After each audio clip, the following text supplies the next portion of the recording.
Good morning, everybody. Welcome to the Chocolate Expo 2025, Long Island. Thank you for coming here today.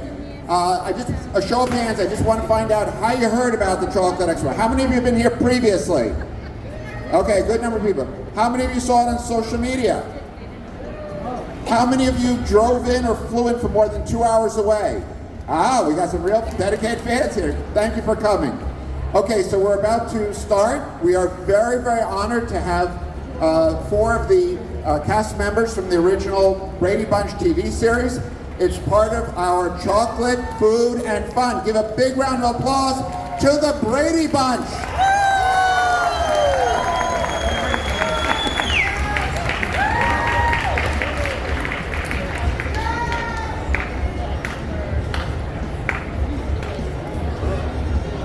They have to come that way.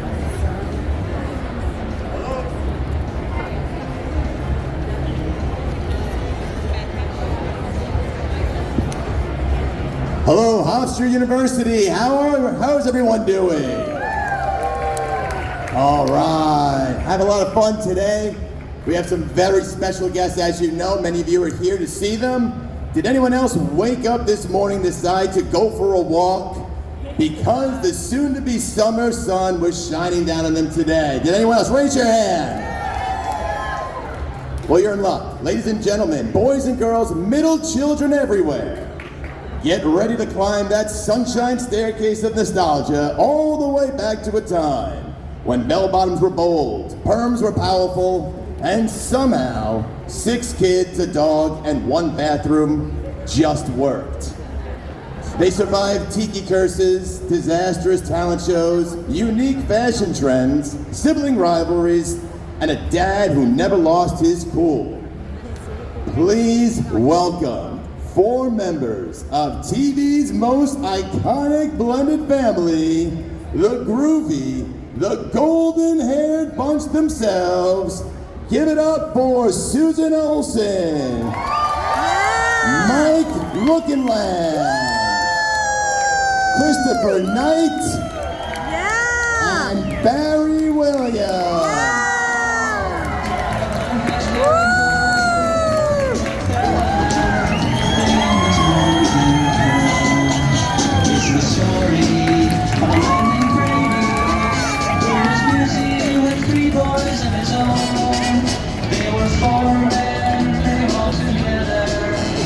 All right, welcome everyone.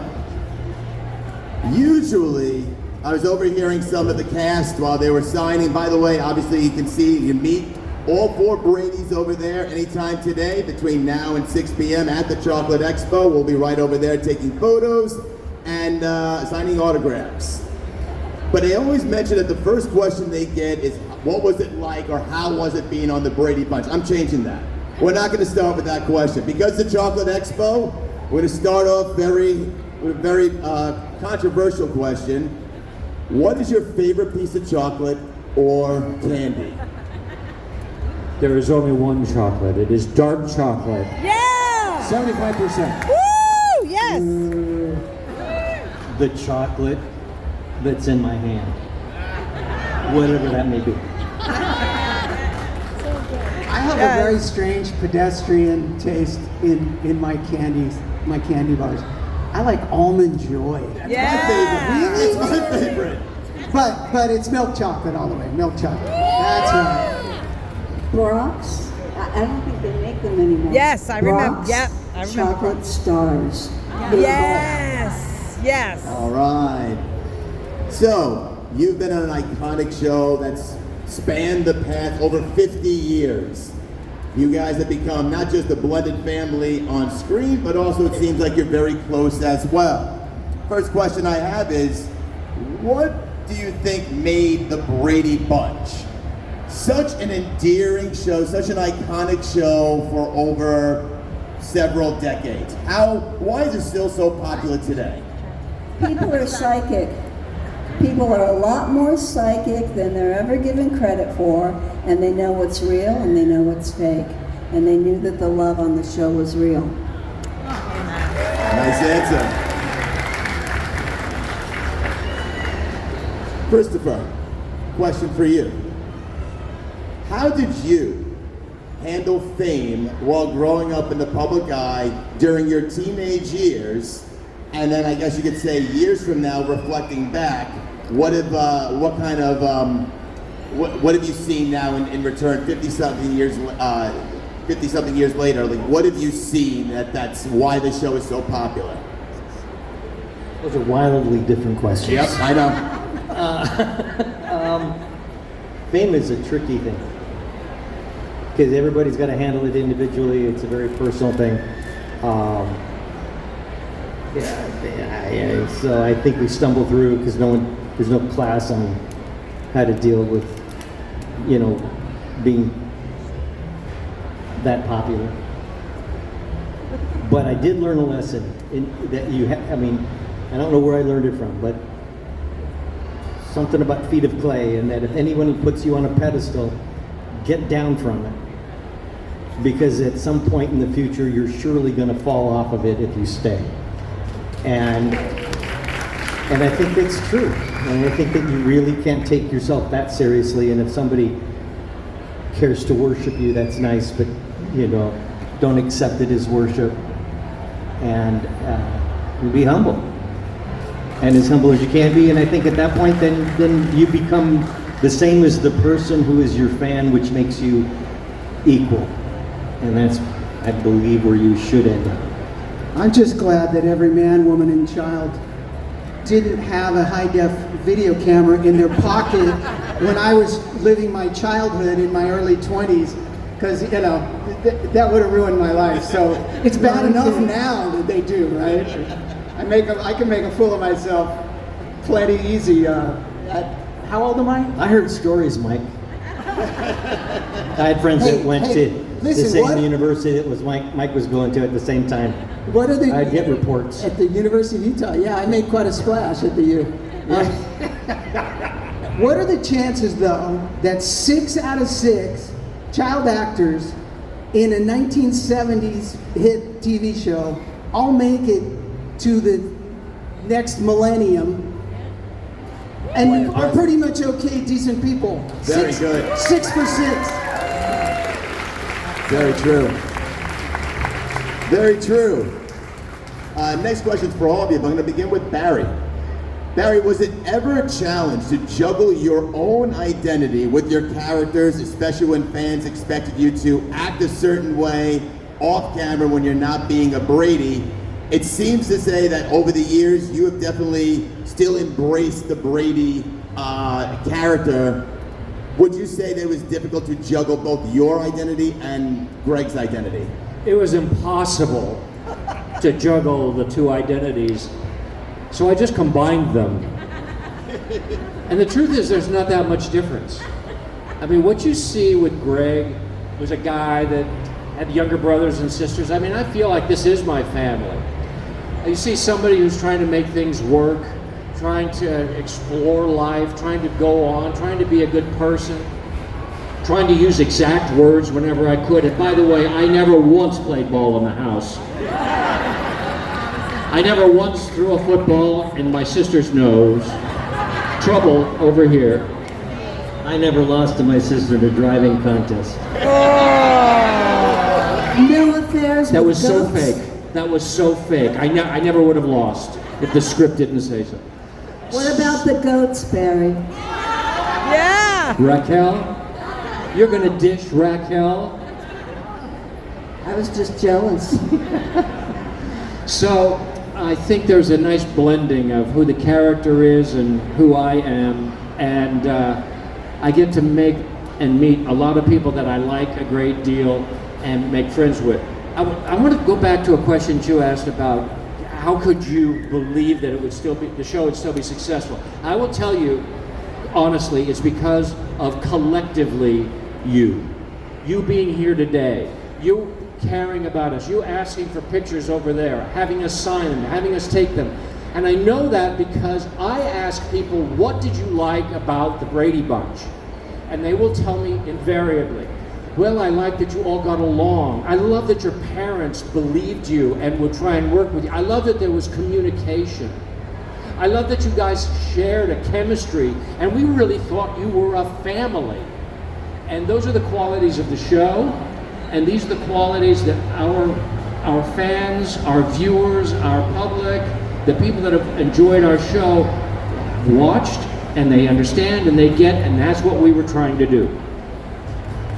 Thank you.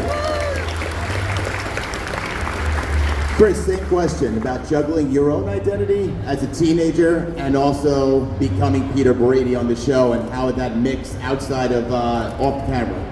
They were the same. I mean, there was no difference between Peter and Chris, and so, I mean, both were looking for themselves. It's funny. How many times did anyone shout out pork chops and applesauce to you on a daily basis? And counting? You might as well do it now. There we go. Pork chops and applesauce.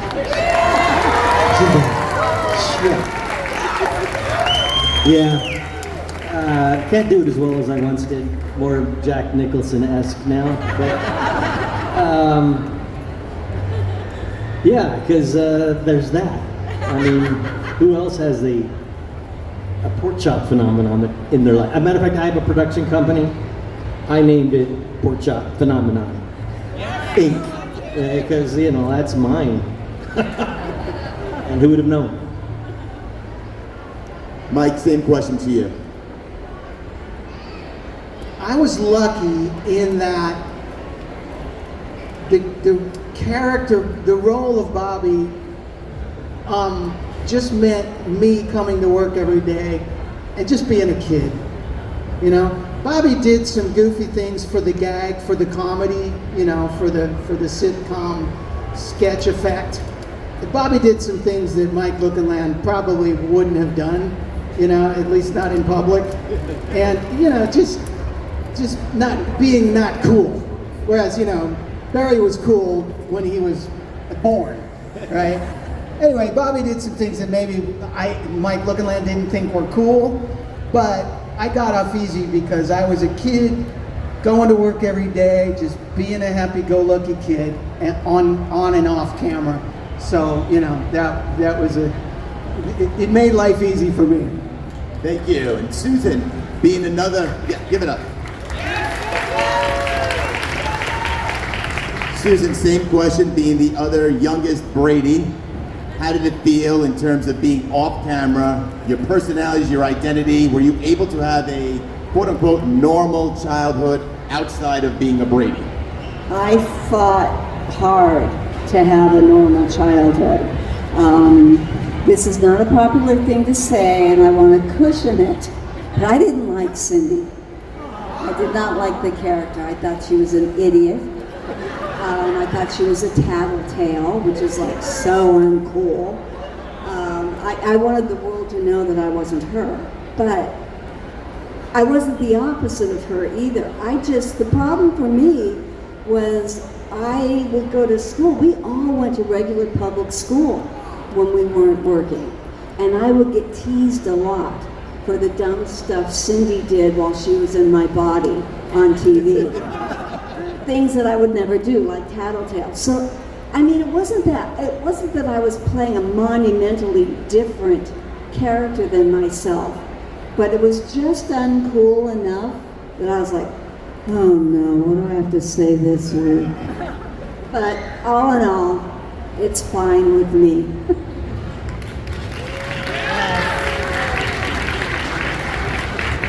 Well, speaking about Cindy, you can't talk about Cindy without talking about her iconic lisp. Yes, that was real.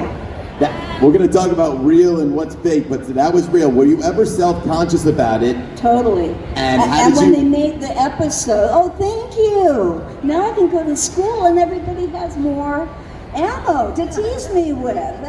Thank you. I actually went to a special S clinic. When I was 19, I was going to the American Academy of Dramatic Arts, and I really only went to the S clinic because there was a cute guy going to the clinic as well. But my teacher, Rocco Dalvera, got my lisp to the point where he said, you know, it's really as good as it's going to get. You have a very small mouth. I had braces, I had teeth pulled, but I have a small mouth. And, but what was funny to me was, so he got it as good as it could get. And when I was little, I couldn't hear it unless I watched the show, and then I'd start crying. Well, I thought I didn't lisp anymore, and I just watched TV and I'm lisping. But it was, you know, sometimes you just know there's a God because he's messing with you and he's showing you stuff. And I went on an audition, and they said, you know, sorry, this is on videotape, we can't hire you because you're lisp. You still lisp. I'm like, oh, I'm doing as best as I can. The very next week I went on an audition, they said, you're totally wrong for the part, but I've got to ask you, how did you get over that lisp? Your speech is so clear. So go figure. You know, I can hear it. Yeah, I've done a lot of radio and podcasts and stuff, and I always have my headphones to the side because to me, every time I say an S, it sounds like cymbals crashing. So I'm still a little self-conscious about it. Just a little. So continuing with Mike and Susan, you guys were the youngest on the show. How did the other cast members treat you? Would they treat you as the youngest, the little sister, a little brother? Did you look up to the older cast members as role models? I remember very, very well a moment with Barry where we were playing in the abandoned commissary on the Paramount lot. And we were playing in the meat lockers and various places where we shouldn't have been. And there was a ladder to go up. And I was hesitant. And Barry took me aside, because Barry didn't have younger siblings at home. And he took a very big brotherly role and said, hey, Susan, come here. If you're not comfortable with this, you don't have to do it. Which was so completely unlike my brother at home, which would have said, come on, let's scare the crap out of Susan. So that was very, very nice, and he took on the role of big brother. Did he lock you in the meat locker then? We locked we locked Florence Henderson's daughter in the meat locker and kind of forgot about her. Yeah, we got in trouble for that. We got in big trouble for that. Yeah. There was definitely a family dynamic then, much as there is now. And I'm the little brother, and I tried to be, I could be in Chris's world a little, but I wasn't anywhere near, Barry was way out of my league, you know?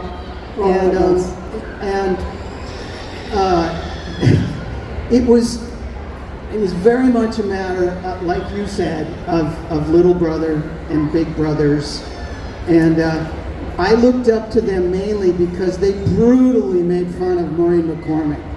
Like you know, teenage Maureen. You said they, you two guys. Well, what about you? I joined you in. Joined in. And Oh yeah, no, I just tagged along with wide eyes saying, oh, so that's how you do it. You know,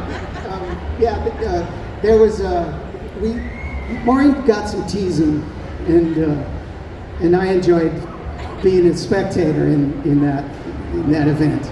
And Barry, a question for you, the complete flip side, being the oldest member of the Bradys, did you feel an added responsibility being the older sibling and looking after all the younger ones?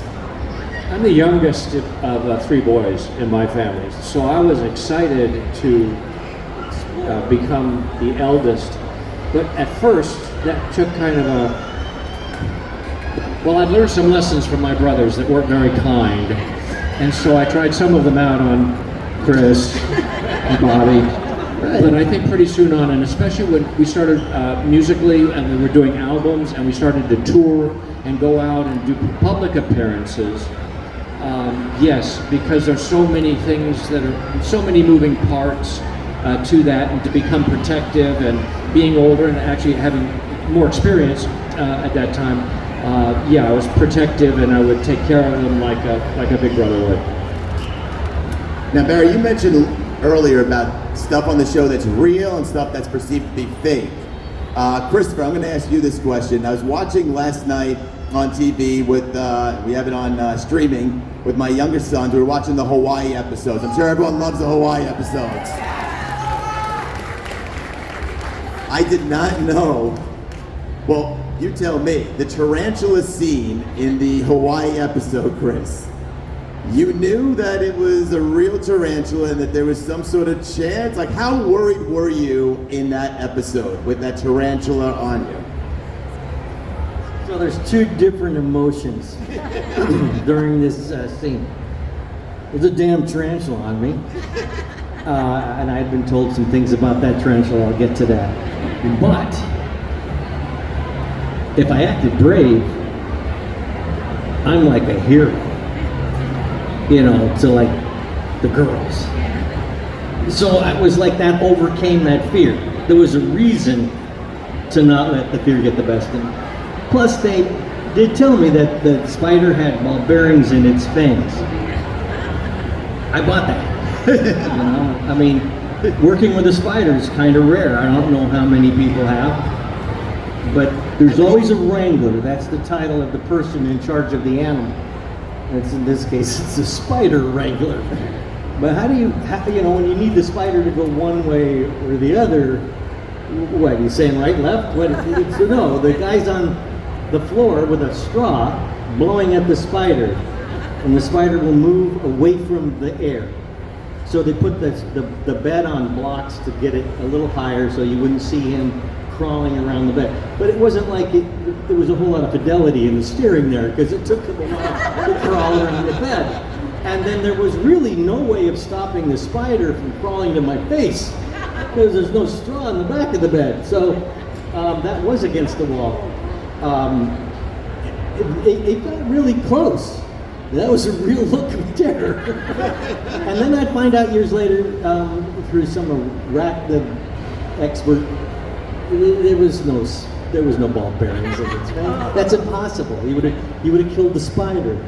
So, you know, there's that.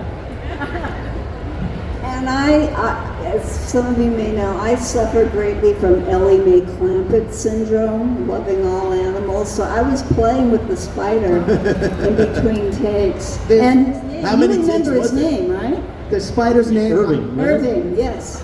The spider scene was one of those rare occasions when, like, if you weren't in the scene, you weren't there hanging around watching. We were either in school being wrangled by our mothers or whatever. If you weren't in the scene scheduling wise, you wouldn't be there. The spider scene was one of those days where everybody came around to say, "No way, there's a spider on Chris."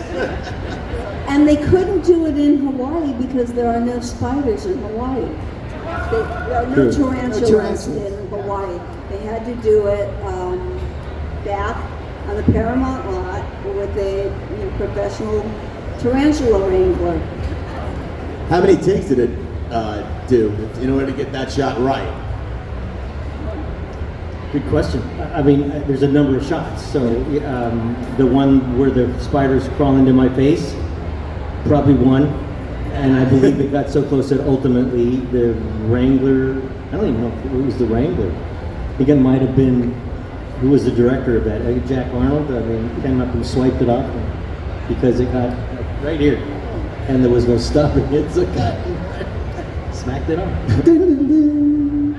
Now, same episode, or same 3 episodes, Barry, you were in that iconic surfing competition where Bobby gave you the necklace for good luck. Good luck. The good luck necklace. I have them right over there, as a matter of fact. Well, that's another question I'm going to ask. But so you knew how to surf ahead of time. You had experience surfing? I did, but that didn't make any difference to our producers, who did not want me to surf under any circumstances. Had to do with insurance and liability and things like that, so I lied. I told them I won surfing contests, that I was practically professional, and I'd be doing that if I wasn't busy acting, and they finally allowed me to do that. One of the best things I ever did. We had a ball out there, we had the whole bay to ourselves, and our extras for a couple of days, and surfing all the waves we could, and it didn't end up that well, because I actually did the fall that you see, and I'm supposed to wipe out, but that was real, and I hit a coral head with my feet. And so it turned out to be even more dangerous than they had envisioned. But I was okay, and it did end the circuit. Yeah, I know some people have said to me, "Oh, it doesn't look that spectacular. It wasn't a wipeout." If you look at it, it looks like his face went right into the coral, and apparently the crew thought that, you might be dead. Oh man! I spun around when I hit the water. I spun around under the water. That's why you couldn't see that, and hit it with my feet. We mentioned the tiki necklace, and I've been always told that finders keepers. Bobby found it, but you have possession of it. How did this agreement or compromise come to be? Well, don't tell anyone, but I stole it. Right. That's the only way you could get a prop. But I thought no one would miss it. They haven't unless you tell. Okay, I think we're going to open it up to questions from the audience.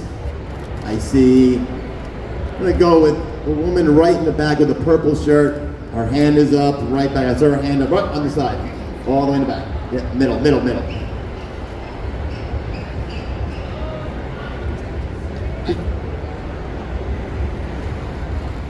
Throw the microphone up like a wedding corsage. Oh, there we go. Is it on? Get really close to it. Okay, thank you for taking my question. I just want to say that my whole entire life, I watched your show from being a little kid to today. I still watch it. I'm hooked on it. My question is for Susan. I always thought you were adorable, cute as could be. I loved your curly hair. Still is. Yeah. And I'd like to know, did they bleach your hair blonde or was... You bet. Everything you could do to hair, they did to me. If you look like in the third season, my hair is a different shade of blonde every episode. Yes. They were trying out different things, and then my hair started to fall out, and so they went back to letting my mom bleach my hair every Friday night. She'd do my part line, and I had to sleep in rollers because my hair was string straight, couldn't hold a curl unless I slept in them. But my mother was responsible for those pigtails. In 1970, trying different things meant a whole cocktail of weird chemicals, right? Yeah. Poor thing. My hair did start breaking. All I had was Miss Clairol Jet Black number 23 or whatever. I remember the little bottle, it said Jet Black. Mine was flaxen blonde. Nice. Miss Clairol. So this is a question for Mike. So, I want to ask you about the Joe Namath episode. So you may not know this, but you're at Hofstra right now, which was for many years training camp location for the New York Jets. There's probably a lot of Jet fans in the room. But my question for you is, in that episode, when he did he throw you the pass? Number two, did you catch it on the first try? And number three, did you get to keep the jersey? Because back then, jerseys weren't, readily available to most. So you explain how that all went down. The number 12 jersey or the Brady number 84 jersey? The one I wore? No, all the wardrobe would have just gone back into the big Paramount, file, the wardrobe, the vast catacombs of wardrobe they had. And same with the furniture and the props on the show. But, okay, what else did he ask me? Did you catch the pass? I got hung up on the jersey. If you look at the episode, the jerseys don't match. That's how cheap Paramount was.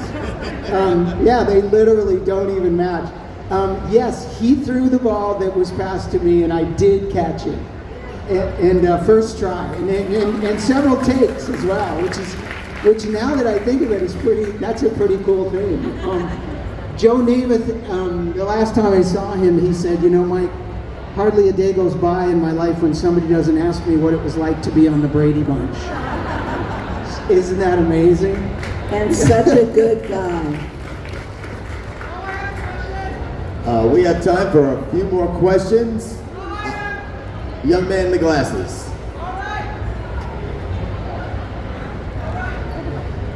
You remember the Brady Bunch episode, Today I'm a Freshman, when Peter is showing his volcano to Marcia and the other girls on the patio, it erupts, and the lava flies all over the place and lands on the girls. However, even though Peter is standing quite close to the volcano, none of the splashing lava gets on him.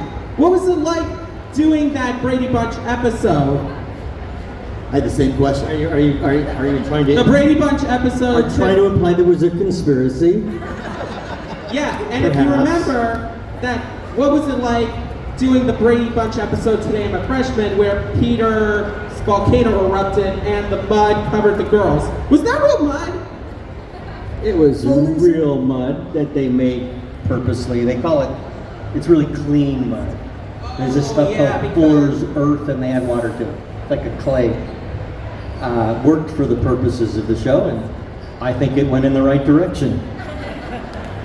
We didn't do a lot of special effects, and that was a special effect where they, they brought out the gizmos and they wrote that to my character, which was perfect. Right. We have another question right back there. Yes. Hi guys, thanks for coming today. We're all big fans for many years, so thank you for coming. My question is to the group. What was the deal with Cousin Oliver? Why was he here? He's our shark jumper. Every time a show is like starting to get a little lower in the ratings, they add the new cute kid. We were getting a little old for the premise of the show. Yeah, I sort of Somebody knew. young. I sort of was looking at the exit when looking for the exit when Oliver walked through the front door. Me too. Just a little. Although I loved him. I loved Robbie Sort of had a Rist. feeling. Yeah, Robbie's a good guy. Yeah, but I did not want to go through puberty on national TV.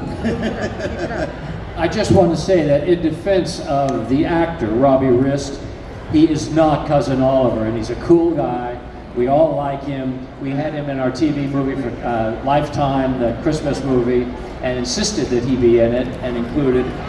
He's really a lot of fun, and we all get along. He also was a guest on our Chris and my podcast, which you haven't heard of, is called the Real Brady Bros. Yeah. And but Oliver was not a Brady. So Barry is saying this because he's purging some inner guilt. When Robbie Rist was hired to play Oliver and was on the show, maybe Barry was because he was older and more conscious of what that could mean, didn't like it. And it was really palpable. Barry was not a fan of Robbie Rist as a consequence of this character being introduced to our show. But now he's fine with Robbie. And Robbie's a great musician. All right, we have one more question right over here. Since we have the four of you together, can you sing for us? Just one line. That costs a lot of money. Hey, can I say one thing? Yes. When we don't do this for a living, we don't do this all the time. But when we do, we're often in a room where it's full of Marvel, and it's full of anime, and it's full and there's people from Breaking Bad and Game of Thrones and Harry Potter and 500 people from reality shows that I've never heard of. And I especially like this one because it's all Brady all the time, baby. Yeah. So I guess my final question is, Barry, would you mind singing for us? I tell you what I'll do. First of all, I know that there have been a lot of hands that are still up. And Yeah, come to our table. we'll be over here till 6 o'clock, so there'll be plenty of time if you want to come, and there's enough time to ask questions then, so you don't go home with questions unanswered. Now, in terms of singing, what might be fun, probably the best known song from the Brady Bunch. I think I'll go for a walk outside now. The summer sun's calling my name. But you know what? You know what made the difference between the Bradys and the Partridges? You were cooler. We could dance. Yeah. But the dances were pretty simple because not everybody was up to dancing speed. not everybody wanted to do the musical episodes, and some people didn't like dancing about as much as I didn't like Robbie Riss when he first joined our show. Some people still don't want to dance. However, I would like to give you all a chance today to become honorary Bradys. And to do that, I would like to teach you how to do the Brady moves just the way we did them to Sunshine Day. While my other Brady mates exit the stage because they can't stand this stuff. You're going to sing, will you dance? Okay, you can sing with me. So what I'd like for you to do in order to qualify for becoming honorary Brady is if everybody would please stand up. We're going to learn this together. It starts with the very basics, and it's a march. Please begin. You can begin on your left foot. I'm going to begin on my right. It goes like this. Now here you go. Once you get this going, you're finding your groove. Now remember, you need to move, and you need to remember your Brady personality. All right, we do this for a little while, and then we go into the Brady Shuffle. See, match this, please. All right. Look at you, even you're getting up to stand nice. I love this. And then finally, we have the step touch. Yeah. All right, that is perfect. All right, here we go. 1, 2, 3. I think I'll go for a walk outside now. The summer sun is calling my name. I hear you now, I just can't stay inside all day. I gotta get out, get me some of those rays. Everybody's smiling, Sunshine Day, everybody's laughing, Sunshine Day. everybody seems so happy today. Why? It's a sunshine day. And now, by the power vested in me, I pronounce each and every one of you honorary Bradys for life. All right, for the Brady Bunch. Barry Williams, Christopher Knight, Mike Lookinland, and Susan Olsen. You can meet them right over there by their tables. Couple other things to remind you, the chocolateexpo.com. We're grateful for being here. Please make sure you look around. If you get a chance, look at those cool looking iconic balloon figures of the Brady Bunch cast.